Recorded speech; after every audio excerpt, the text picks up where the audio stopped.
Hello students, in this video we are going to do our NCERT numerical 4.11. Let's see. A 100-turn closely wound coil of radius 10 cm carries a current 3.2 ampere. हमारे पास एक coil है और उस coil में कितने turn है? 100 turn and the radius of coil is 10 centimeter and the current in the coil is 3.2 ampere. तो क्या पूछा है? What is the field at the center of the coil? तो प्यारे बच्चों, थोड़ा सा lengthy description है, थोड़ा सा बड़ा क्वेश्चन है और हमसे कम से कम 3-4 बातें इसमें पूछी गई हैं, तो we will solve it one by one. तो फिलहाल जितना दिया गया है उतना करते हैं, then we proceed. ठीक है? तो देखिए हमसे क्या पूछा गया है, सॉल्व करते हैं न्यूमेरिकल को.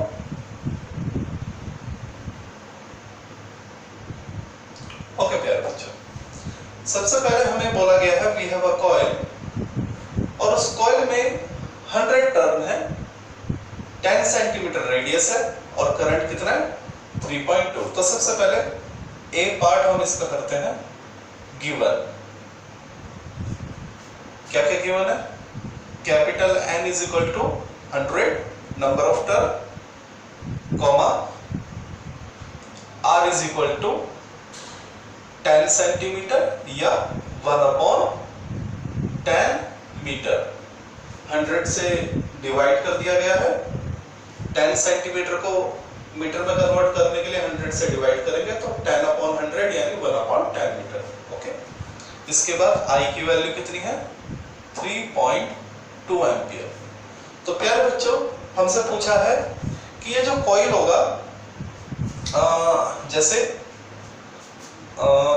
ये कॉइल है इस तरह से,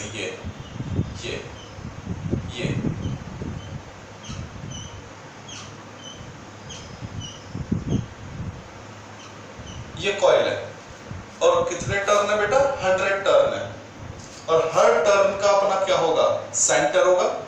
each of the turn must have its own centre. Okay बेटा, तो सेंटर पे मैग्नेटिक फील्ड पूछा है. कहां पूछा है? सेंटर पे मैग्नेटिक फील्ड पूछा है. तो सेंटर पे जो मैग्नेटिक फील्ड होता है,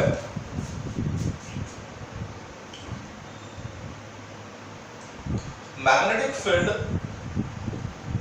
at center B is equal to mu naught I upon 2R. प्यारे बच्चों, किसी भी सर्कल के सेंटर पे कितना मैग्नेटिक फील्ड होता है? B is equal to mu naught I upon 2IR. और जब कई सारे टर्न होते हैं तो क्या बन जाती है? कॉइल बन जाती है. तो यहाँ पे हम क्या कर देंगे? N से मल्टीप्लाई कर देंगे. तो सबसे पहले तो प्यारे बच्चों फॉर्मूला क्लियर होना चाहिए. Okay, which formula we are going to use? तो magnetic field at the centre mu naught I upon 2R और कितने टर्न है? n टर्न है, तो n नंबर ऑफ टर्न से मल्टीप्लाई हो जाता है. तो now put the value. B is equal to mu naught की वैल्यू क्या होती है बेटा? Mu naught upon 4 pi is equal to 10 की पावर -7. तो म्यू नॉट क्या हो जाएगा? Mu naught become 4 pi into 10 की पावर -7. ठीक है, ये आपको पता होना चाहिए. Mu naught over 4 pi is equal to 10 की पावर -7 ये होता है. तो यहाँ से म्यू नॉट ओवर 4 पाई कितना होता है? 10 की पावर -7. तो हमने म्यू नॉट की वैल्यू यहाँ से उठा ली है. ओके बेटा, I कितना है? 3.2 और n कितना है? 100 अपॉन 2 इंटू और R की वैल्यू कितनी है? 1/10. So we have put the values of all the parameter what we have given. Okay. Now B is equal to 4 into pi की वैल्यू हमने क्या रखा? 3.14. ठीक है, जो होता है into 3.2, 4 as it is. pi की वैल्यू रख लिया 3.14, 3.2 as it is.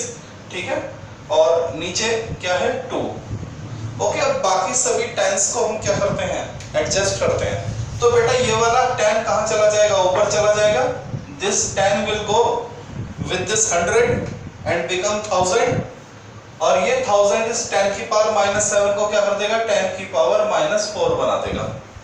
ओके, चलिए b इज इक्वल टू, ये 2 इस 4 को 2 बना देगा। अब इसमें एक बहुत मजेदार बात करते हैं, थोड़ा सा अपनी सहूलियत के लिए।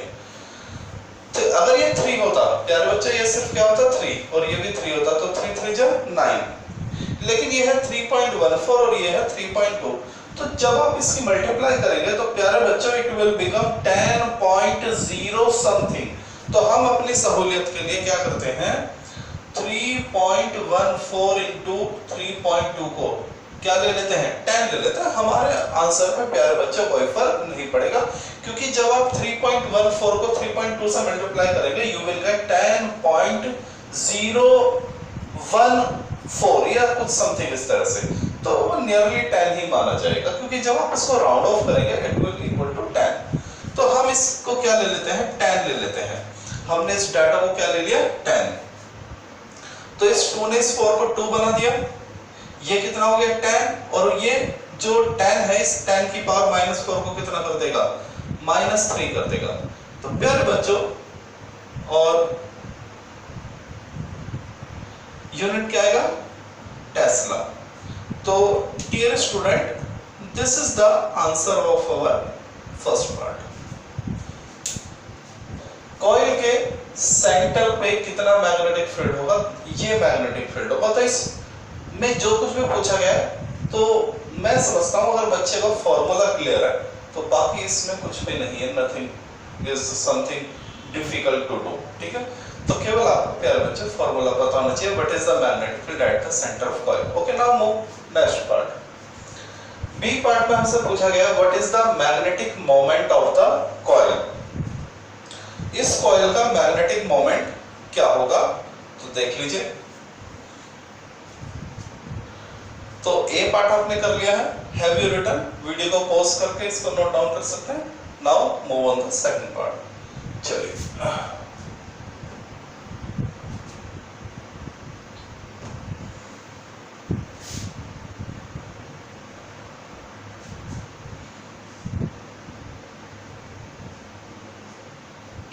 ओके बेटा,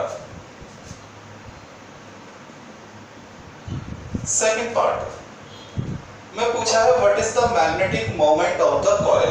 तो बेटा मैग्नेटिक मोमेंट को किससे रिप्रेजेंट करते हैं, m से, और आपको फॉर्मूला मालूम है कि अगर ये हमारे पास कॉइल है, if we have the coil having current I, और उसका जो कॉइल का एरिया कितना है, A, ठीक है। तो मैग्नेटिक मोमेंट कैसे दिया जाता है, देख लीजिए। बी पार्ट, मैग्नेटिक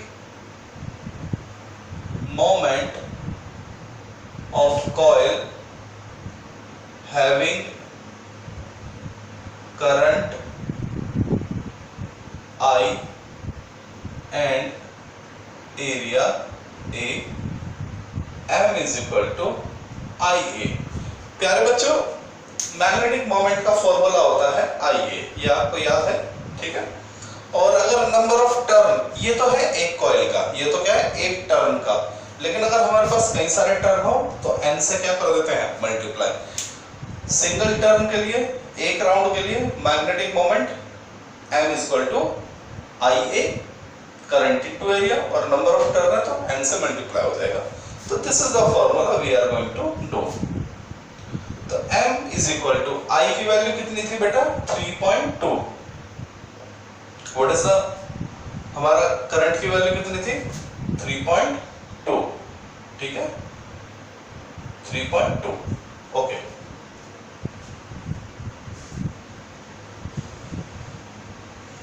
और हमारा जो एरिया है, एरिया कैसे निकलेगा, हम एरिया लेंगे बेटा पाई आर स्क्वायर। देख लीजिए, current I as it is, area को हमने क्या ले लिया, पाई आर स्क्वायर, और n as it is. m is equal to, ठीक है, I की वैल्यू 3.2, पाई की वैल्यू 3.14, R कितना है बेटा, R है 10 सेंटीमीटर, R कितना है 10 सेंटीमीटर। जो रेडियस है इसका R is equal to 10 centimetre या 1/10 मीटर, ठीक है। जो रेडियस है वो R 10 सेंटीमीटर है, तो ये हो जाएगा 1/10 का स्क्वायर, और नंबर ऑफ टर्न कितने हैं 100। I की वैल्यू रख दिया, पाई की वैल्यू रख दिया, R की वैल्यू 1/10 स्क्वायर तो स्क्वायर, और नंबर ऑफ टर्न कितने 100। चलिए इस चीज को देखिए, ये हमने क्या लिया था 3.2 मल्टीप्लाई 3.14, पिछले पार्ट में अभी ये पार्ट कर रहे थे वहां हमने इसको 10 ले लिया था, मैंने बताया ना इन दोनों की मल्टीप्लाई क्या आती है 10.014, तो 10 ले लें, तो दिस विल 10, ओके, ये कितना हो जाएगा 100, दिस विल 100, तो m is equal to 10। Unit क्या होगा, I देखिए फॉर्मूला क्या है IAN, तो I के लिए एम्पियर, एरिया के लिए मीटर स्क्वायर, तो this is the answer of our second part. तो इस कॉइल का जो मैग्नेटिक मोमेंट होगा वो इतना होगा। तो क्या ये बात समझ आ गई? अब हम आगे बढ़ते हैं, ठीक है। चलिए नाउ अब थोड़ा सा इंटरेस्टिंग चीज आएगी। तो मैग्नेटिक मोमेंट कितना आ गया 10, ठीक है। इसको हम कहीं साइड में लिख लेते हैं क्योंकि आगे इसकी जरूरत पड़ेगी, ठीक है, m की। फिलहाल इसको हम रब कर देते हैं, ठीक है। ये हमारा हो गया, आपने इसको नोट कर लिया होगा।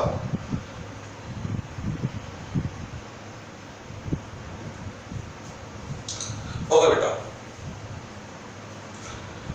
The coil is placed in a vertical plane. जो कॉइल है उसको कैसे रखा गया है प्यारे बच्चों? वर्टिकल प्लेन में रखा गया है। क्या होता है वर्टिकल प्लेन? देखिए समझाते हैं आपको।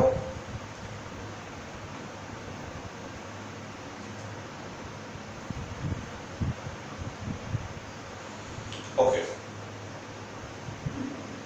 ये आपको एक कॉइल दिखाई दे रहा है, वी हैव अ कॉइल। इस वक्त ये है हॉरिजॉन्टल प्लेन में और अब ये है वर्टिकल प्लेन में, ठीक है। देखिए ये क्या हुआ इसका हॉरिजॉन्टल प्लेन, जब वो हॉरिजॉन्टली रखी हुई है, ठीक है। और प्यारे बच्चों ये क्या है इसका वर्टिकल प्लेन, ठीक है।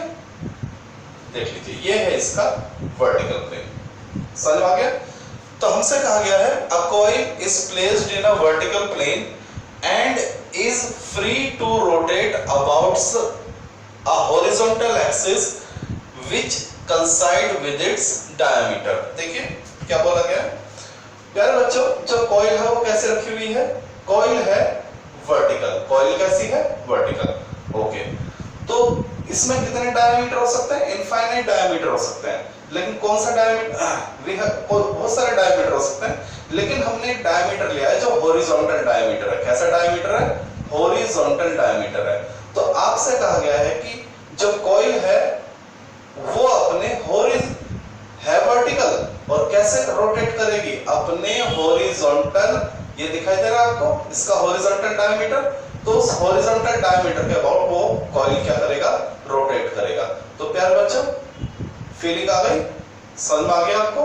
तो ये है आपका कॉइल जो वर्टिकल है और ये है इसकी हॉरिजॉन्टल डायमीटर, और ये कॉइल एग्जामिनर बोलता है कि ये कॉइल अपने हॉरिजॉन्टल डायमीटर के अबाउट क्या करेगा? रोटेट करेगा।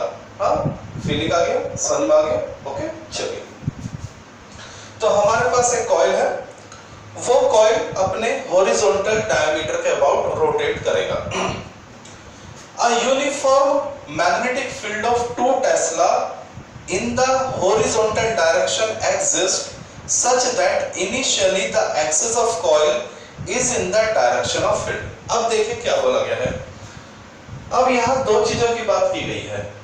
अभी तक हमसे कहा गया था कॉइल वर्टिकल है वो अपने हॉरिजॉन्टल डायमीटर के अबाउट घूमेगा। ओके, अब इसमें दो चीजें हमें और दी हैं। एक दिया है हमारी जो कॉइल है उसका एक्सिस। तो प्यारे बच्चों, एक्सिस क्या होता है?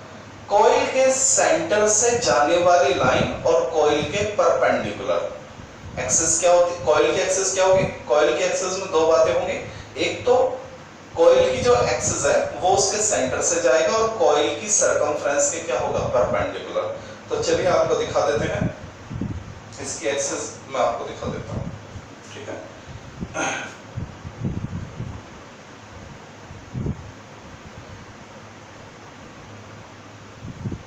ओके, तो प्यारे बच्चों, जो मेरी कॉइल थी, जो मेरा कॉइल था वो वर्टिकल था, ठीक है, वर्टिकल आपको दिखाई दे रहा है। और ये ना है इसकी एक्सिस।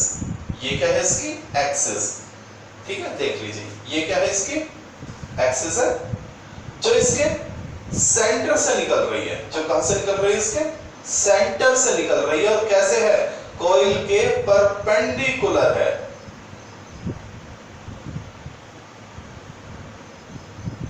कॉइल के क्या है? देख लीजिए, कॉइल के सेंटर से जाती है और कॉइल के क्या है? परपेंडिकुलर। तो एक्सिस वन भाग है, this is the axis, a line passing through the, देख लीजिए, फीलिंग आ जाएगा, ठीक है, एक लाइन जो सेंटर से जाती है और कॉइल के सरकमफ्रेंस के परपेंडिकुलर। तो प्यारे बच्चों, ये एक्सिस हो गए। अब हमसे कहा गया हमारे पास एक मैग्नेटिक फील्ड है और वो मैग्नेटिक फील्ड इस, जो मैग्नेटिक फील्ड है वो इस एक्सिस के पैरेलल है। मैग्नेट, ये हो गया हमारा मैग्नेटिक फील्ड की डायरेक्शन। प्यारे बच्चों, ये क्या हो गया? मैग्नेटिक फील्ड की डायरेक्शन। और हमसे कहा गया है कि जब, देखिए, कॉइल कैसी है? वर्टिकल। कॉइल, कॉइल दिखाई दे रहा है, एक्सिस आपको दिखाई दे गया। अब उसने कहा है जो मैग्नेटिक फील्ड है वो एक्सिस के क्या है? पैरेलल है। देख लीजिए, देख लीजिए, आ गई फीलिंग? क्लियर हो गया? चलिए, तो ये बातें उसने हमसे बोली हैं। The coil rotate through angle 90 degree under the influence of magnetic field. अब प्यारे बच्चों, उसने क्या बोला है? उसने कहा है कि जो कॉइल है, जो क्या है? कॉइल है, वो 90 डिग्री रोटेट करता है। तो देखिए प्यारे बच्चों, ये हमारा कॉइल, ये कॉइल की एक्सिस, और प्यारे बच्चों ये जो मैंने ऊपर, ये हो गया मैग्नेटिक फील्ड की डायरेक्शन। क्लियर हो गया? दोनों क्या है? पैरेलल। हाँ, कॉइल को वर्टिकल रखना है। क्लियर हो गई बातें? नहीं? ओके, दोनों देखिए, एक्सिस और मैग्नेटिक फील्ड दोनों क्या है? पैरेलल है, नहीं है? दिखाई देगा बेटा, दोनों क्या है? पैरेलल है। ओके, अब उसने कहा है कॉइल को 90 डिग्री घुमाइए। तो अभी तो दोनों पैरेलल है, एक्सिस भी और मैग्नेट, जो एक्सिस है वो मैग्नेटिक फील्ड के पैरेलल है। उसने कहा कॉइल को 90 डिग्री घुमाइए। तो देख लीजिए, ये मैंने कॉइल को 90 डिग्री घुमा दिया। तो बताइए, एक्सिस, ये मैग्नेटिक फील्ड तो नहीं चेंज होगा बेटा, इसकी डायरेक्शन तो वही रहेगी। देख, ठीक है ना, मैग्नेटिक फील्ड की डायरेक्शन चेंज नहीं होगी, लेकिन जब कॉइल को रोटेट करेंगे तो इसकी एक्सिस की डायरेक्शन चेंज हो जाएगी। देख लीजिए, क्लियर हो गया? ऐसे में दिखा देता हूं, देख लीजिए, क्लियर हो गया? ऐसे में दिखा देता हूं। कॉइल को घुमाया गया, कॉइल को उसके डायमीटर के अबाउट घुमाया गया। तो जब 90 डिग्री बनाया तो समझ में आ गया होगा। देखिए, अब इसको थोड़ा सा समझा देते हैं क्या हुआ ये सारा ड्रामा।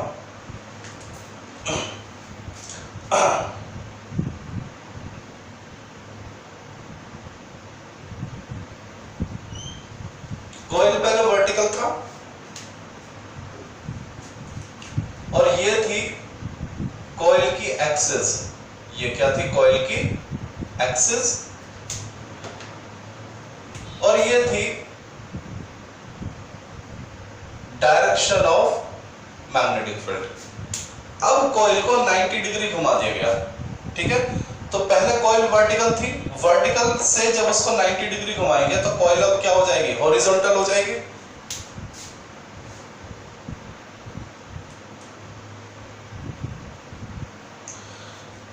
पहले वर्टिकल थी, 90 डिग्री घुमाते हॉरिजॉन्टल हो जाएगी। तो जब ये कॉइल घूमेगा तो इसकी एक्सिस भी तो इसके साथ घूमेगी। जब कॉइल वर्टिकल था तो एक्सिस हॉरिजॉन्टल थी, अब कॉइल हॉरिजॉन्टल हो गई तो एक्सिस क्या हो गई, वर्टिकल हो गई। ओके, लेकिन प्यारे बच्चों मैग्नेटिक फील्ड तो वहीं रहेगा ना, मैग्नेटिक फील्ड की डायरेक्शन थोड़ी ना चेंज हो रही है। तो प्यारे बच्चों यहां दोनों के बीच एंगल 0, यहां दोनों के बीच एंगल 90 डिग्री। यहां थीटा कितना है 0 और यहां थीटा कितना है 90 डिग्री। चलिए अब हम आगे बढ़ते हैं, हमसे पूछा क्या गया है, what are the magnitude of the torque on the initial and final position. तो प्यारे बच्चों हमें टॉर्क निकालना है, what we have to find out torque. ठीक है, टॉर्क का फॉर्मूला मालूम है क्या लिखवाया था, ठीक है। तो अब हमें निकालना है टॉर्क, तो करते हैं। तो टॉर्क का जो फॉर्मूला होता है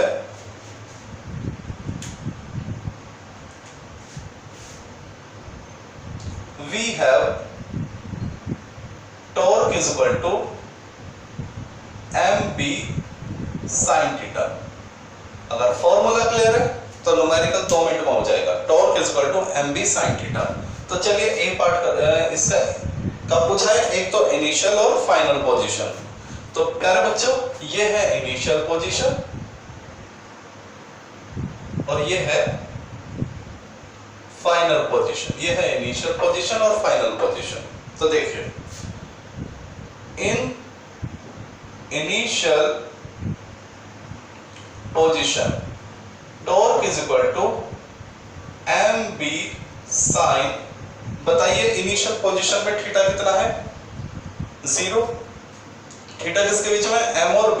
अब आपको सर ये m b तो हमें नजर आ रहा है, m नजर नहीं आ रहा। प्यारे बच्चों m की डायरेक्शन वही होती है जो एक्सिस की होती है, याद रखना, ठीक है। m कहां मिलेगा, m आपको एक्सिस में ही मिलेगा, जो m है m की डायरेक्शन कहां होती है एक्सिस की।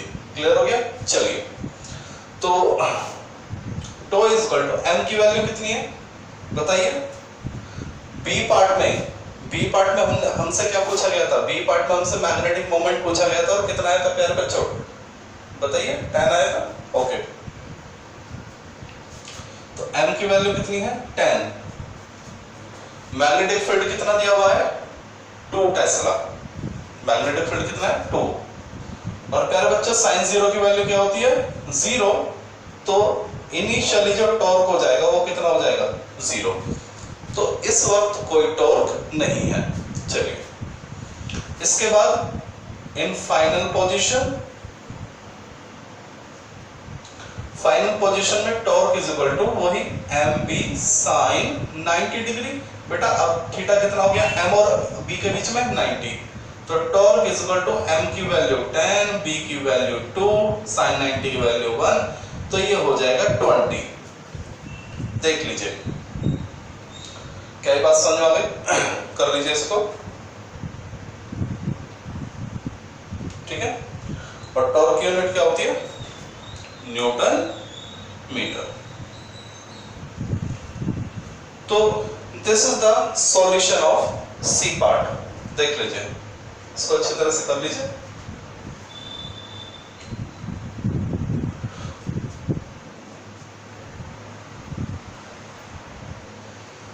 Okay, now we are going to do the D part of this question. तो have you done it? ये कर लिया आपने, मिटा दें इसको। चलिए this is the C part, ये था हमारा C part क्वेश्चन का। Now we are going to do the D part of this question. Okay, क्या पूछा गया है, What is the angular speed acquired by the coil when it has rotated 90 degree? जब आपका कॉइल, अभी आपका coil कैसा है वर्टिकल है, ठीक है, ये इसकी एक्सिस है। आपने अपनी कॉइल को कितना घुमाया 90 डिग्री घुमाया, आपने अपनी कॉइल को कितना घुमाया 90 डिग्री, ठीक है। तो जब ये कॉइल घूमती है तो इसकी एंगुलर वेलोसिटी आपसे पूछी गई है। जब ये कॉइल क्या करता है when this coil rotate, तो आपसे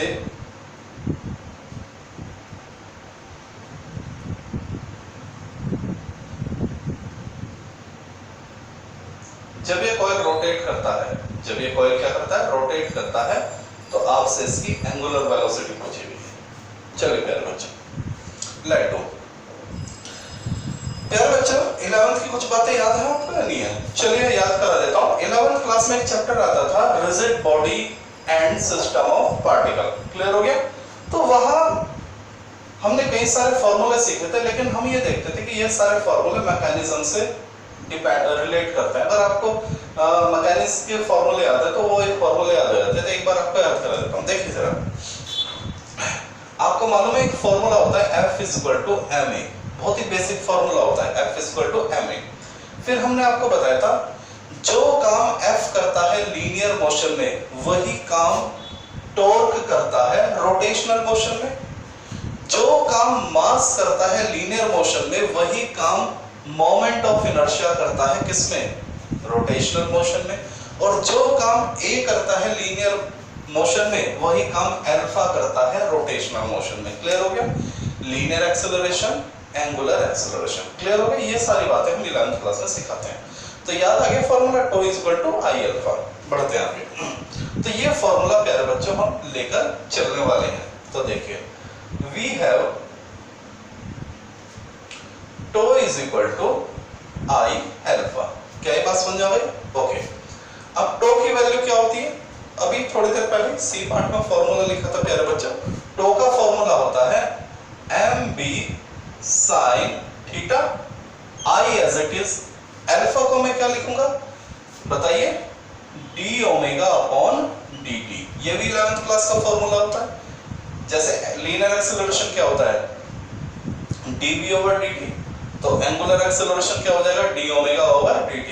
d ओमेगा क्या था? Angular velocity. चलिए mb sin theta = I d ओमेगा/dt। नेक्स्ट स्टेप में प्यारे बच्चों मैंने किससे मल्टीप्लाई कर लिया? d थीटा से मल्टीप्लाई और डिवाइड कर दिया, क्योंकि जब कॉइल घूमेगा तो कुछ ना कुछ एंगल बनाएगा।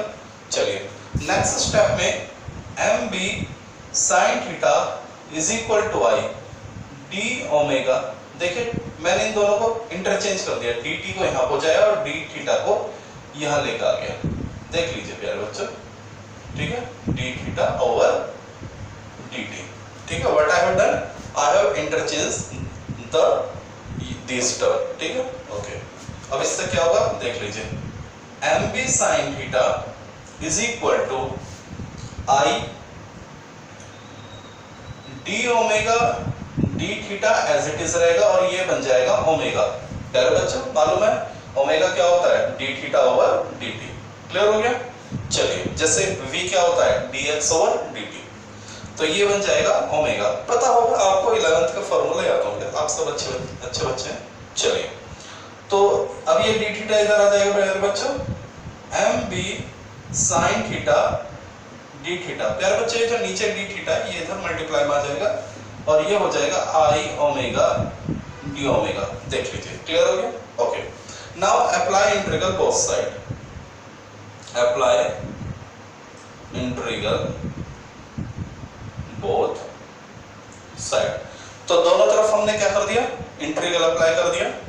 We get mb sin theta d theta integral I omega d omega. Okay प्यारे बच्चों, दोनों तरफ हमने इंटीग्रल अप्लाई कर दिया और लिमिट भी ले लेते हैं। क्या ले लेते हैं? लिमिट। तो देखिए हमारी कंडीशन क्या है? पहले कॉइल की कंडीशन ये थी और बाद में कॉइल की कंडीशन क्या हो गई? ये। ओके बेटा, तो देखिए पहले थीटा कितना था? 0 और अब थीटा कितना हो गया? 90। तो थीटा की लिमिट हो जाएगी 0 और ये कितनी हो जाएगी? π/2। 90 यानी π/2। ओके। जब थीटा 0 था प्यारे बच्चों, ठीक है, तो उस वक्त एंगुलर वेलोसिटी 0 और जब 90 हो जाएगा तो उस वक्त एंगुलर वेलोसिटी क्या मान लेता हूं? ओमेगा। क्योंकि जब वो घूमना शुरू करेगा, उसने बोला है ना what is the angular speed acquired by the coil when it has rotate 90 degree. 90 degree घूम, जैसे 90 डिग्री घूमा उस वक्त एंगुलर वेलोसिटी क्या होगी। ठीक है? चलिए तो यहां तक आपने कर लिया। ओके।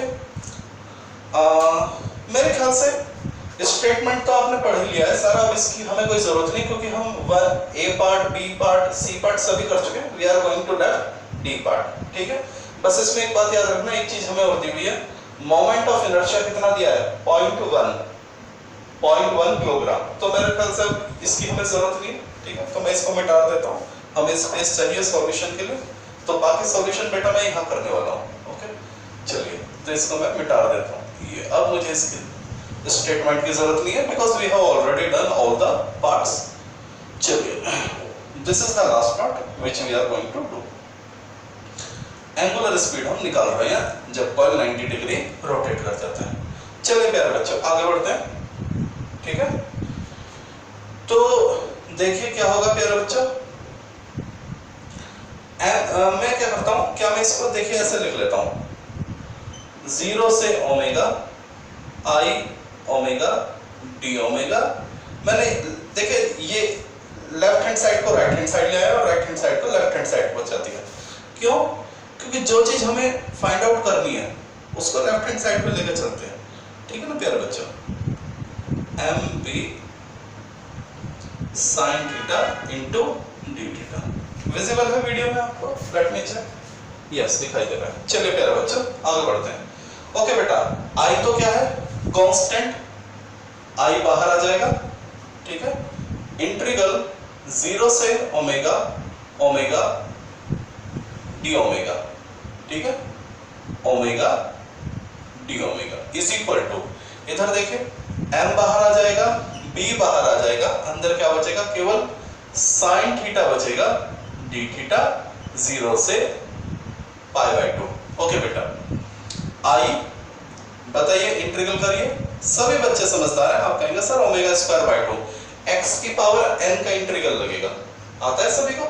जो मेडिकल टर्म के स्टूडेंट हैं लेकिन उनको भी इतना मैथ्स आता होगा। x की पावर n का इंटीग्रल क्या होता है, x की पावर n+1 अपॉन n+1। तो यहाँ पावर कितनी है 1, यहाँ पावर कितनी है ओमेगा, ओमेगा है तो यानी पावर कितनी है 1, एक पावर बढ़ जाएगी और जो वही नीचे लिखा जाएगा। चलिए 0 से ओमेगा। इंटीग्रल में नॉन मेडिकल मतलब 11th क्लास में दिक्कत हो सकती है, लेकिन 12th क्लास में आके मैं समझता हूँ कि बेसिक इंटीग्रल और डिफरेंशियल तो बच्चे को आ ही जाता है, साइंस के बच्चे को। एम बी साइन का इंटीग्रल माइनस cos थीटा π/2 और 0। आई बताइए, याद है अपर लिमिट माइनस लोअर लिमिट। तो अपर लिमिट क्या ओमेगा, ओमेगा की जगह ओमेगा रखो और फिर ओमेगा की जगह 0 रखो। याद है कि upper limit minus lower limit is equal to M B, ठीक है बेटा। ये माइनस बाहर ले लेता हूँ, माइनस ये वाला माइनस मैंने कहाँ ले लिया, बाहर, एम बी, ठीक है। तो cos upper limit minus cos lower limit, ठीक है। चलिए I omega square by 2 is equal to minus K M B, बेटा cos π/2 0 और cos 0 1। तो I omega square by 2 is equal to कितना हो जाएगा, एम बी हो जाएगा। तो यहां से ओमेगा स्क्वायर आ जाएगा 2mb ओवर आई, ओके बेटा। और omega is equal to √2mb over I, omega is equal to √2 as it is, ठीक है। m की वैल्यू कितनी आई थी प्यारे बच्चों, 10, ठीक है। बी पार्ट में हमने मोमेंट निकाला था कॉइल का, तो वो कितना आया था, 10 आया था, ठीक है। इसके बाद जो b है वो कितना गिवन था, 2, ठीक है। स्टेटमेंट पढ़ना, मैग्नेटिक फील्ड इज 2 टेस्ला, ठीक है, ओके। और I की वैल्यू कितनी है, 0.1, ठीक है प्यारे बच्चों। और जब आप ये पूरा पैरामीटर क्या करेंगे, सॉल्व करेंगे, ये 2 2 जब 4 बन जाएगा, ये पॉइंट इसके साथ आके 100 हो जाएगा, तो सीधा कितना हो जाएगा 400, ओमेगा इज इक्वल टू 20। और प्यारे बच्चों ओमेगा की यूनिट क्या होती है, रेडियन पर सेकंड। 11th क्लास का कांसेप्ट याद है, लीनियर वेलोसिटी की यूनिट क्या होती है, मीटर पर सेकंड, और एंगुलर वेलोसिटी की रेडियन पर सेकंड, क्योंकि वो क्या करता है, एंगल रोटेट करता है, और एंगल की यूनिट क्या होती है, रेडियन। तो आंसर इज रेडियन पर सेकंड। तो प्यारे बच्चों this is the full solution of example 4.11। काफी अच्छा न्यूमेरिकल है, एक कंसेप्ट आपको सीखने को मिला, तो इस पे प्रैक्टिस कीजिए। It's a good numerical.